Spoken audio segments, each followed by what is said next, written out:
اعوذ باللہ من الشیطان الرجیم بسم اللہ الرحمن الرحیم۔ آپ کی خدمت میں مبشر محمود شاہ حاضر ہے۔ آج کا بیان سورہ اخلاص کے متعلق ہوگا، اس کا ترجمہ اور اس کی کچھ تشریح یا تفسیر بیان کی جائے گی۔ سورہ اخلاص مکیہ سورت ہے اور شان نزول اس کا ہجرت سے پہلے کا ہے۔ اس میں 1 رکوع ہے اور 4 آیات ہیں۔ 30ویں پارے میں جو آخری صورتیں ہیں اس میں 112 نمبر صورت ہے۔ یہ جو 4 صورتیں ہیں آخری جو کل سے شروع ہوتی ہیں 30ویں پارے میں، ان میں سے یہ ایک ہے، ان کو عموماً 4 کل بھی کہا جاتا ہے اور یہ ان میں سے ایک ہے۔ احادیث میں سورہ اخلاص کی بے حد جو ہے وہ فضیلت اور اہمیت بیان کی گئی ہے، اور روایات میں ہے کہ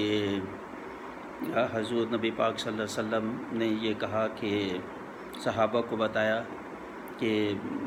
سورہ اخلاص جو ہے وہ 1/3 قرآن کے برابر جو ہے اس کا پڑھنے کا اجر ہے، جتنا پورے قرآن کا ہے، یعنی 3 دفعہ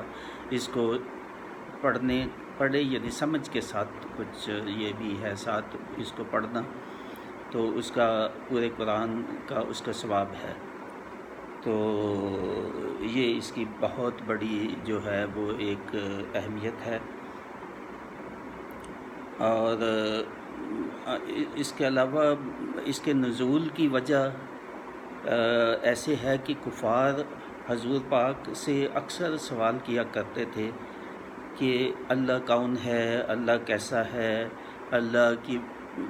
بناوٹ اور یہ کس چیز سے بنا ہے، سونے سے ہے، چاندی سے ہے، پتھر سے ہے، مٹی سے ہے۔ تو اس قسم کے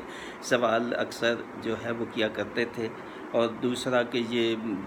اللہ کی وراثت کیا ہے، اللہ کا وجود کیسے آیا، اللہ نے کس کو اور پیدا کیا یا نہیں کیا،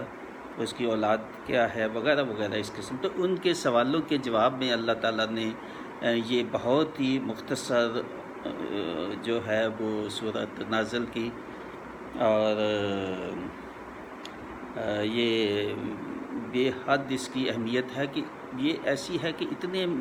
صرف 4 چھوٹی سی 4 آیات میں اللہ تعالیٰ نے اپنی وحدانیت کا بتا دیا، اپنے بے نیاز ہونے کا بتا دیا، یہ بھی بتا دیا جو بعض کہتے تھے جو مسیحی ہیں کہ اللہ تعالیٰ نے جو ہے حضرت مسیح علیہ السلام جو ہے ان کو بیٹا سمجھتے تھے، تو اس کی بھی نگیشن کر دی، اس کی بھی انہوں نے جواب دے دیا کہ نہیں، ایسے نہیں ہے۔ اور اللہ تعالیٰ کی بڑائی اور اللہ تعالیٰ کی عظمت اور اس جیسا کوئی نہیں ہے، اس کی برابری کرنے والا کوئی نہیں ہے، اور یہ سب چیزیں اس میں اللہ تعالیٰ نے یہ جو ہے وہ بتا دی کہ جس میں اللہ کی وحدانیت ہے اور اس کے بے نیاز ہونے کا بتایا گیا ہے کہ نہ وہ کسی سے پیدا ہوا اور نہ اس کی کوئی اولاد ہے، نہ وہ کسی کی برابری کرنے والا ہے۔ اللہ تعالیٰ جو ہے وہ اللہ تعالیٰ کی برابری کرنے والا کوئی نہیں ہے، وہ یکتا ہے، یعنی اس جیسا کوئی نہیں ہے، اس جیسی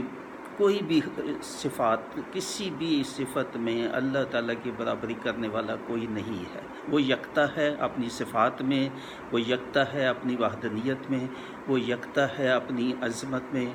وہ یوم حساب کا مالک ہے، وہ ہم سب کا، ہماری زندگیوں کا مالک ہے، آسمان زمین اور جو کچھ ان کے بیچ میں ہے ان سب کا مالک ہے، جو قرآن کی باقی آیات میں آتا ہے۔ تو اس کی مملکت اور اس کی شہنشاہی وہ صرف اسی کے پاس میں ہے، اسی کے ہاتھ میں ہے۔ تو یہ جو ہے یہ سب چیزیں اس میں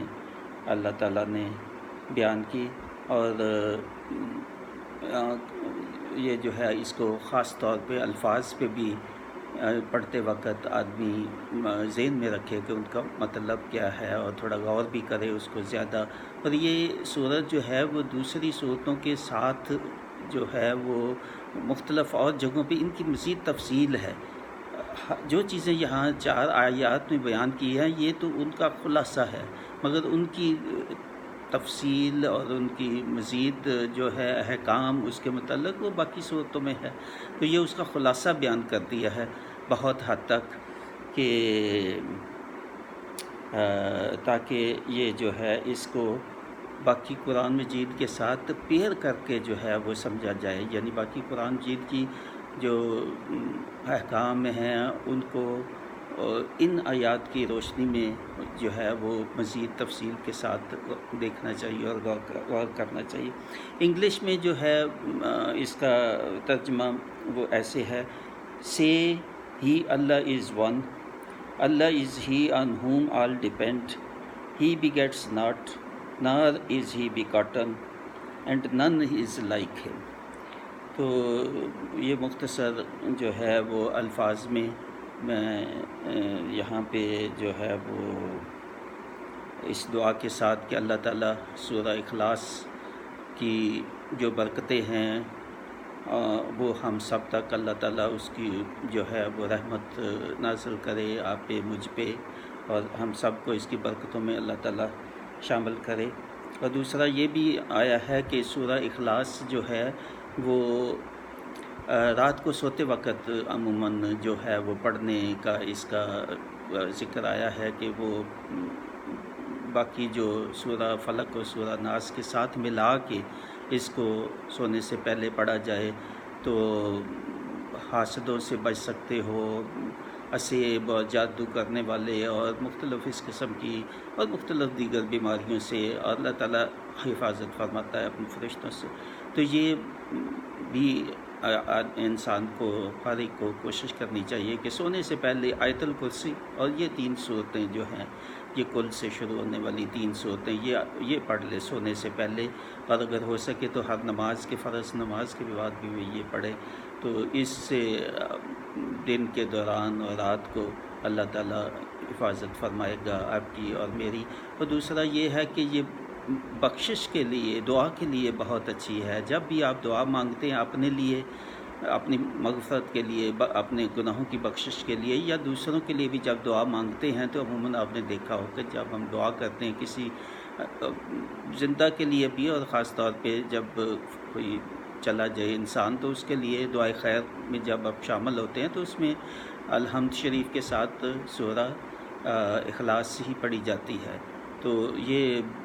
بھی ایک اس کی فضیلت ہے کہ یہ اپنے لیے اور دوسروں کے لیے، کہ ان کے مغفرت کے لیے، ان کے گناہوں کی معافی کے لیے اور مغفرت کے لیے بھی اس کو پڑھا جاتا ہے۔ تو اس لیے کثرت سے جو ہے نا